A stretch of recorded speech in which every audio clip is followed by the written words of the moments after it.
वो एक जान की शक्ल इख्तियार कर लेता है तो उसको दब लेता है उसका या नॉर्मल अनकॉन्शियस है, श्योर नहीं।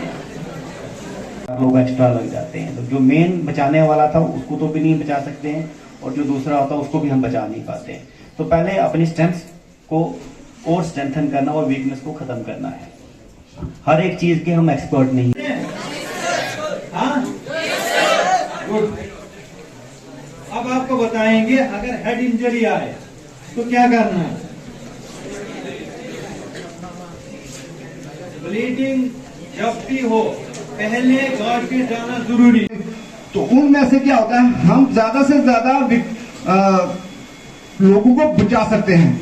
उसको कैसे बचा सकते हैं? अगर आप प्री हॉस्पिटल ट्रीटमेंट, हॉस्पिटल से बाहर जो ट्रीटमेंट हम उनको प्रोवाइड करते हैं, अगर वो सही तरीके से आप हमारी पुलिस वेल इक्विप्ड है, वेल ट्रेन्ड है, हमारी फोर्सेस वेल ट्रेन्ड है, हमारे जो सिविल ऑफिसर्स हैं, ऑफिशियल्स हैं, उनको मालूम है हमने क्या करना है। लेकिन उनको ऑफिस में पहुंचना और ऑफिस से आप तक पहुंचने में कम से कम आधे घंटे का वक्फा लग जाएगा। लेकिन मैं एक दाद देना चाहूंगा प्रमोद। अब ये इरफान सर ये बताएंगे आपको हम एक विक्टिम को सीपीआर कैसे देते हैं। पहले मैं आपको पूरी थ्योरी क्लियर करूंगा, ठीक है।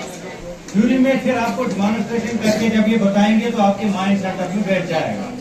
उसमें क्या करना पड़ता है, हमें की तरफ से इमदाद होती है, एडमिनिस्ट्रेशन की तरफ से होती है, वो हम करेंगे, लेकिन पहले आपकी जान बड़ी इंपॉर्टेंट है।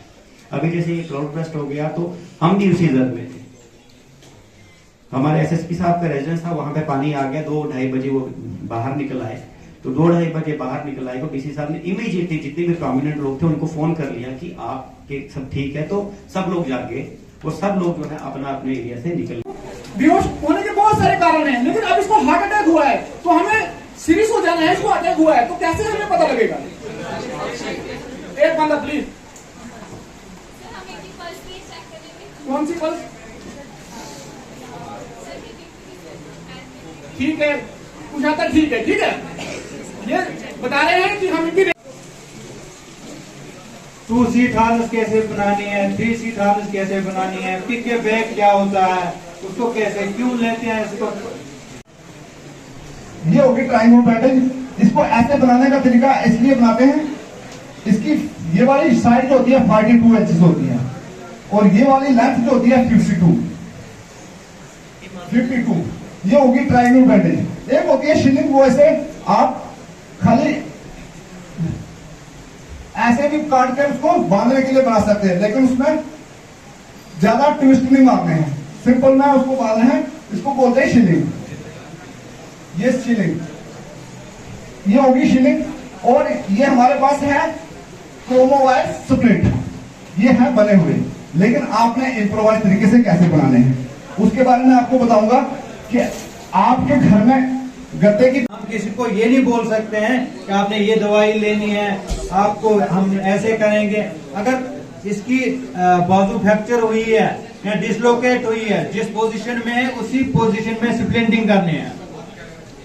ये इम्पेल्ड ऑब्जेक्ट है। मान के चलो कोई सरिया घुस चुका है, ठीक है, तो इस सरिया को निकालने की कोई कोशिश नहीं करनी है। तो इन्होंने क्या किया है, यहीं पे इसको ड्रेसिंग करने के बाद इसको मूव कर देंगे। जो ये गोल से बनाए हैं ना, इसको शक्ल बना सकता है। ये बनाने के बाद उस ऑब्जेक्ट में डालने के बाद, ताकि ये ऑब्जेक्ट इसको तंग न।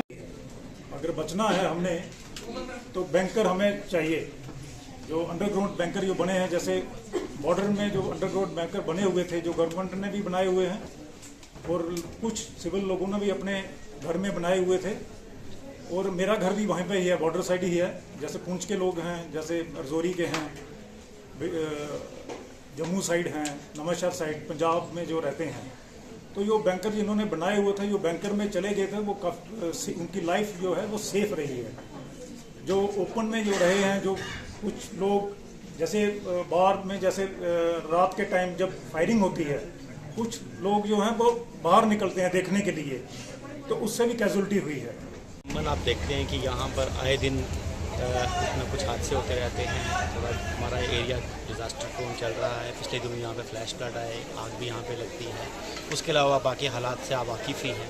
तो इसलिए जो हमारे यहाँ के स्कूल के बच्चे हैं, हमने इनको एक ट्रेनिंग का प्रोग्राम रखाया था। तो सिविल इनकी तरफ से, SDRF की तरफ से, प्लस फायर एंड एमरजेंसी की तरफ से, कि कैसे अगर कोई एमरजेंट सिचुएशन हो जाती है तो कैसे वो अपने आप को इस सिचुएशन से बाहर निकालें। तो SDRF की टीम के एक्सपर्ट्स ने इनको बड़े तफसीलन बताया कि कैसे आपने रेस्क्यू करना है अपने लोगों को। अगर कोई भी ऐसी हालात पैदा हो जाए तो आपने कैसे इनको अपने एरिया से निकालो, सेफ जोन में कैसे ले जाना है, कैसे आपका घर जो है वो कौन सा एरिया आपका पर्टिकुलरली घर के अंदर कौन सा कोना आपका कौन सा एरिया सेफ़ है, वो इन्होंने उनको तफसीलन बताया। और ये हमने यंग जनरेशन इसलिए चूज़ कर दी कि ये जाके अपने अपने एरिया में आगे और लोगों को अवेयरनेस पैदा करे। बाकी जो फर्दर हमारी तरफ से जो स्टेट एडमिनिस्ट्रेशन की तरफ से जो डायरेक्शंस आएगी वो कैसे फर्दर लोगों तक डायरेक्टली पहुँचाएंगे। किस क्रूशियल मोमेंट में चाहिए होती है? जैसे आपने कहा कि वक्त पे ऐसी जगह होती है जहाँ इंसान वक्त पे पहुँच सकता है। बिल्कुल, जैसे कि अगर मान लीजिए कि लैंडस्लाइड आ जाता है, 15-20 किलोमीटर का हमारा स्ट्रेच है, हमारी रेस्क्यू टीम जब तक पहुँचेगी वहाँ तक, तो उससे पहले ये अपने आप को कैसे इमीडिएटली फर्स्ट एड करा लें जब तक मेडिकल टीम पहुँचेगी, कैसे वो सेफ जोन पे चले जाएँ। मान लीजिए कि अगर किसी पत्थर ज़्यादा आना शुरू हो जाए तो कौन सा इनके एरिया में सेफेस्ट एरिया होगा जहाँ पे वो अपने आप को रख सकें। Thank you.